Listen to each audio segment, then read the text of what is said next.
बहुजन संतों महापुरुषों को कोटि कोटि नमन करते हुए और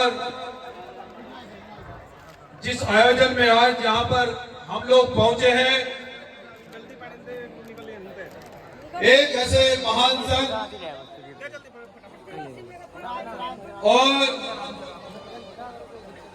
एक ऐसे महान शक्ति जिन्हें भारतवर्ष में ही नहीं पूरी दुनिया के अंदर शिरोमणि की उपाधि से नवाजा गया हो, सदगुरु रविदास जी महाराज जी के चरणों में कोटि कोटि नमन करते हुए मैं यहाँ पर एक गुरु रविदास या धर्म प्रचारक के रूप में आपके समक्ष उपस्थित हुआ हूँ। उस आंदोलन पर चर्चा करने के लिए जिस आंदोलन की शुरुआत 650 साल पहले सदगुरु रविदास जी करते हैं, जब देश और दुनिया में असमानता, छुआछूत, घृणा, भेदभाव इस देश दुनिया में चरम पर था, एक ऐसे महान संत, एक ऐसे महापुरुष, एक ऐसी शक्ति के रूप में समाज में जन्म लेते हैं, बहुत अच्छे, ऐसी पावर के रूप में जन्म लेते हैं क्या उनके जन्म लेते ही 12 अच्छे राजाओं के चूल ढीले हो जाते हैं, अच्छे तानाशाहों को धूल चटाने का काम जो कर किया, ऐसे महापुरुष के स्वागत में आज यहाँ पर मेरी माताएं, बहनें और भाई, जितनी भारी संख्या में यहाँ पर उपस्थित हुए हैं, आज मुझे ये कहने में कोई संकोच नहीं है बहुजन समाज के लोगों कि मनोहर साहब काशीराम जी कहते थे कि राजनीति चले न चले लेकिन सामाजिक परिवर्तन चलना चाहिए। मुझे ये कहने में कोई संकोच नहीं हो रहा है कि हम लोग सामाजिक परिवर्तन की ओर चल पड़े हैं। सम्मानित बहुजन समाज के लोगों, हमने ये समागम सदगुरु रविदास जी के नाम पर किया और बाहर से बहुत सारे जिम्मेदार लोग भी आए, माताएं बहनें सब लोग काम छोड़कर आए सदगुरु रविदास जी के मिशन पर चर्चा करने के लिए यहाँ पर हम लोग उपस्थित हुए हैं। बहुजन समाज के लोगों, मैं ये बात इसलिए कहना चाहता हूं कि मनोहर साहब काशीराम जी और बाबा साहब डॉक्टर अम्बेडकर वो ये कहते थे कि जो कौम अपना इतिहास नहीं जानती वो कभी शासक नहीं बन सकती, नहीं बन सकती, नहीं बन सकती। जिन लोगों ने ये कहा कि ये कौम गरीब है, जिन लोगों ने ये कहा कि ये कौम अछूत है, जिन लोगों ने ये कहा कि ये कौम नीच है, वो लोग गद्दार है, मक्कार है, ये झूठा इतिहास बताएगा। जिस कौम के लोगों ने देश का संविधान तैयार किया हो, जिस कौम में जन्मे संतों महापुरुषों ने देश के अंदर समता और समानता स्थापित की हो,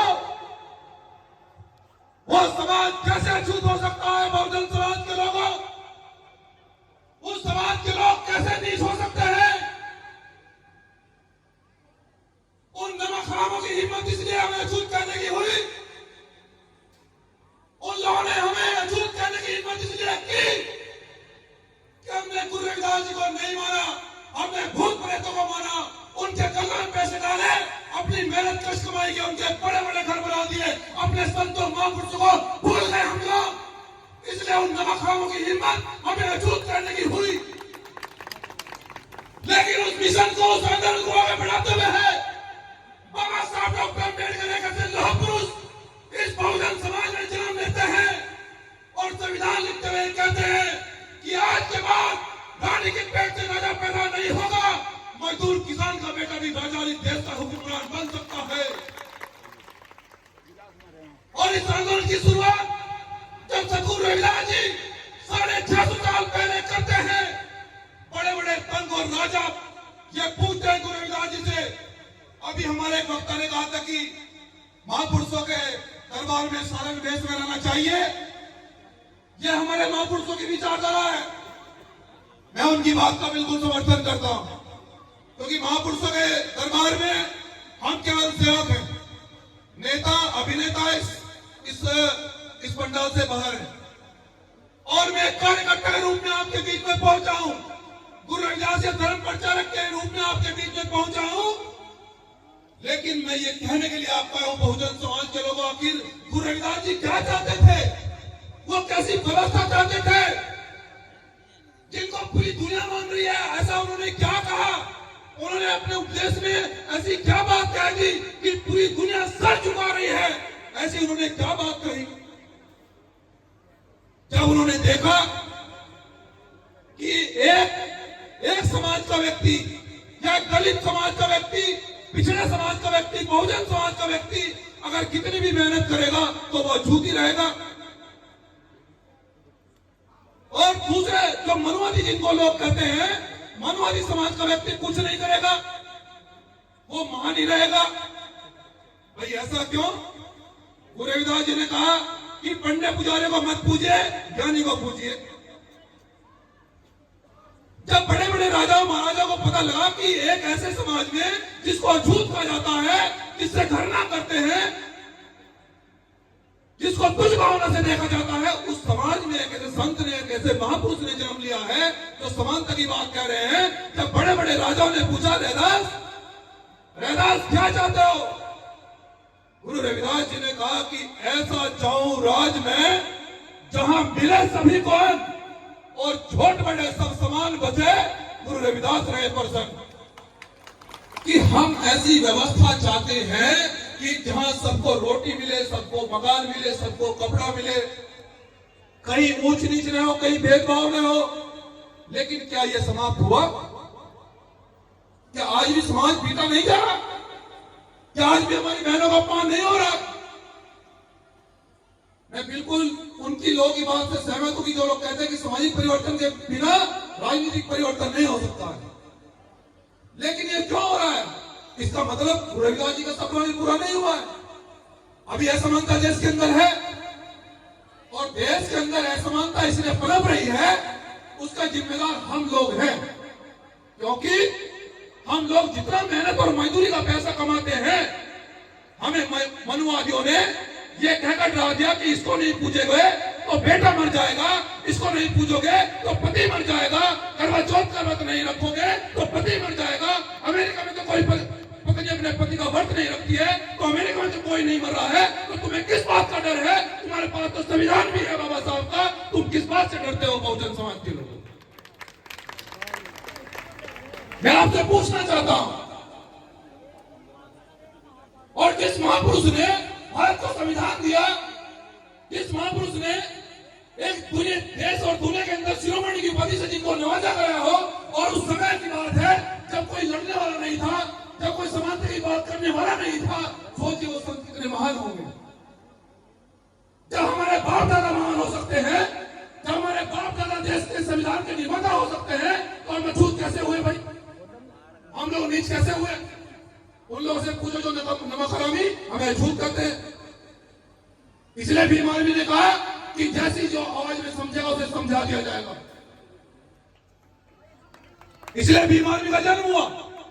और अभी एक साथी कहते हैं कि मोर्चा करने से मिशन नहीं चलता, मैं आपकी बात से सहमत हूं। लेकिन हमने ये संकल्प लिया था, संतों के आज दरबार में कह रहा हूं कि जो जिस आवाज में समझेगा, अगर हमारी बहनों को कमजोर समझा जाएगा, हमारे बहुजन समाज को कमजोर समझा जाएगा, हम शांति का रास्ता भी जानते हैं और क्रांति का रास्ता भी जानते हैं। और मूंछों में ताव देना हर किसी के बस की बात नहीं है। इन्हें पालने के लिए जिगरा चाहिए और इनका ध्यान भी रखना पड़ता है वो। तो इसलिए बहुजन समाज के लोगों, और ये मूंछें हमारी बहनों का सम्मान है। इसलिए मैं आपसे बहनों कहता हूं, आपसे मैं ये गुजारिश करता हूं कि बाबा साहब डॉक्टर अम्बेडकर जिस समय संघर्ष कर रहे थे बहनों, वो ये कहते हैं कि जब मनुवादी व्यवस्था ने मेरा कुछ नहीं बिगाड़ा, अगर मैं इस मनुवादी व्यवस्था में पढ़ा होता तो बहनों तुम आज डीएम कलेक्टर नहीं होती, आज तुम बड़े बड़े विद्यालयों में पढ़ती भी नहीं होती। मनुस्मृति पढ़ी है, मनुस्मृति को पढ़ी है बहनों, मैं तुमसे रिक्वेस्ट विनती करता हूँ, अपील करता हूँ। मनुस्मृति में आप लोगों के लिए वो घटना लिखी है, वो अपराध लिखा है कि जिसको आपको पढ़कर भी शर्म आएगी। इसलिए मैं कह रहा हूं कि गुरु रविदास जी का सपना बाबा साहब डॉक्टर अम्बेडकर ने संविधान लिखकर पूरा किया। और अभी अशोक भारती जी कह रहे थे, बहुत क्रांतिकारी साथी है हमारे, जो दिल्ली तुगलकाबाद में गुरु रविदास आंदोलन हुआ था, उस आंदोलन में हमारे चौहान साहब सब कुछ जानते हैं, ये एच डी गौतम जी गांव गए क्रांतिकारी भाई। जब वो आंदोलन हुआ माताओं बहनों, केवल आपके बेटे ने, आपके भाई ने कहा था कि जब सरकारी जमीन पर इस देश के सभी मंदिर बने हैं, सभी मंदिर इस देश के सरकारी जमीनों पर बने हैं, सड़कों पर बने हैं, तो मैंने सरकार से यह अपील की बहनों और भाइयों कि फिर गुरु रविदास जी का मंदिर क्यों तोड़ना चाहती है सरकार?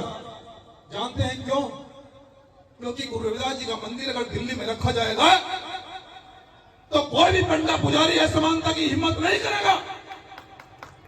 किसी के माय के लाल ने फिर इतना दूध नहीं पिया जो हमें छूट कह दे, जो हमें नीच की भावना से देखे, इसलिए वहां से गुरु रविदास जी का मंदिर हटाने का प्रयास किया गया और आपके भाई को राजद्रोह लगाकर 1 साल जेल रखा गया। लेकिन ये मैंने कोई बड़ा काम नहीं किया है। बहुत सारे महापुरुषों ने दान दिया है, बलिदान दिया है, मैं तो उनके चरणों की धूल हूं। लेकिन मैं आज संतों से अपील कर रहा हूं, अशोक भारती जी बता करके, कि जब संत अपील करेंगे और मुझे आदेश करेंगे कि गुरु रविदास मंदिर आंदोलन में दिल्ली चलना है, तो उस दिन शासन प्रशासन दिल्ली में सांस ठीक ढंग से नहीं ले पाएगा। मैं आपसे वादा कर रहा हूं आपके चरणों में, और इन माता बहनों की कसम खा रहा हूं कि जिस दिन आप आदेश कर दोगे, शासन प्रशासन उस दिन दिल्ली में सांस ठीक ढंग से नहीं ले पाएगा। तो इसलिए बहनों माताओं, आपके इतिहास को हटाने का प्रयास किया जा रहा है, हमारे इतिहास पर पर्दा डालने का प्रयास किया जा रहा है। हम कहीं भी कमजोर है इस देश और दुनिया में, जवार कौम, रॉयल कौम है। रॉयल मतलब जिसका कोई तोड़ ना हो, जिसका कोई तोड़ ना हो, जिसका कोई जोड़ ना हो, न कोई किसी को उस कौम को कोई झुका पाया हो। लेकिन उस कौम को झुकाने के लिए मनुवादियों ने षड्यंत्र रचा कि इनको बांट दो, इनको डरा दो, मनुवादी व्यवस्था से डरा दो कि इस महीने उस मंदिर पर जाना है, इस महीने उस मंदिर पर जाना है, इस महीने उस मंदिर पर जाना है। अरे बहुजन समाज के लोगों का संविधान नहीं होता ना, तो ये लोग हमें हमारी परछाई पड़ने पर भी हरिद्वार गंगा जल से नहाने जाया करते थे। ये वही लोग हैं, और इनको इनकी तबियत बाबा साहब ने संविधान लिखकर ऐसी ठीक करी कि अगर एक समाज के व्यक्ति को खरोच लग जाए तो 302 में तिहाड़ जेल मिलता है। ये ताकत है हमारे महापुरुषों की। तो इसलिए बहुजन समाज के लोगों में आपसे ये अपील करने के लिए आऊं, ये कहने के लिए आऊं कि शिक्षा वो शेरनी का दूध है जो जितना पिएगा उतना दहाड़ेगा। अगर आप ये व्यवस्था परिवर्तन करना चाहते हो, और मैं खासकर माताओं बहनों से कहना चाहता हूं, माताओं से पूछना चाहता हूं कि आप मुझे बताओ कि जिस दिन आपकी बेटी कलेक्टर बनेगी, क्या उस दिन मां को मजदूरी करने की जरूरत पड़ेगी? बताओ। जिस दिन आपकी बेटी कलेक्टर बनेगी, उस दिन आपको मजदूरी करने की जरूरत पड़ेगी? सरकारी सुरक्षा आप बह रहा होगा, जेड सुरक्षा मिलेगी, ये मनोवादी व्यवस्था से मिलेगी या फिर महापुरुषों के रास्ते पर चलकर मिलेगी? तो मैं इसलिए आपसे विनती करता हूं, अपनी वाणी को अंतिम रूप देते हो बहुजन समाज के लोगों, अगर आपका उद्धार हो सकता है तो बहुजन संतों महापुरुषों के रास्ते पर चलकर हो सकता है।